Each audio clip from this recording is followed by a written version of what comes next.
Aujourd'hui, le Lab des Curieux, en compagnie du Daily Movie, se rend au Festival international du film alpin des Diablerets. Et nous sommes enfin arrivés dans ce magnifique festival. Et ici, tout ne tient pas qu'à un fil.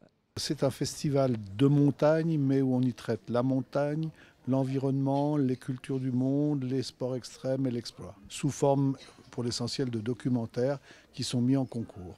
Les difficultés, ce serait par exemple de trouver de bons films, mais on en voit de plus en plus. Vous savez, en Suisse romande, il y a quand même le goût du documentaire. Donc nous, on s'intéresse à la montagne dans tous ses états, on s'intéresse au dépassement de soi, on s'intéresse à différents courants. Par exemple, cette année, c'est plutôt le Népal, la reconstruction du Népal, l'importance du Népal pour les grimpeurs. On s'intéresse au Grand Nord, ça devient tout à fait à la mode.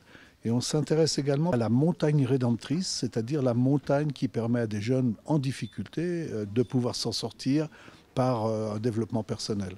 Cette année, je peux vous dire, on a vu le plus beau film qui soit, à mon avis, qui s'appelle Sherpa. C'est en 2014, c'est au moment où il y a 16 Sherpas qui vont mourir sous un pan de neige qui s'est écroulé. Et après, il y a toute la discussion entre les intérêts égoïstes des uns, je veux aller au sommet de l'Everest, j'ai mis l'argent pour aller au sommet de l'Everest, et puis les autres qui disent on n'a plus la sécurité à laquelle on a droit, on ne nous laisse pas le temps d'enterrer nos morts. Et c'est une très très très belle réflexion sur deux approches de la montagne.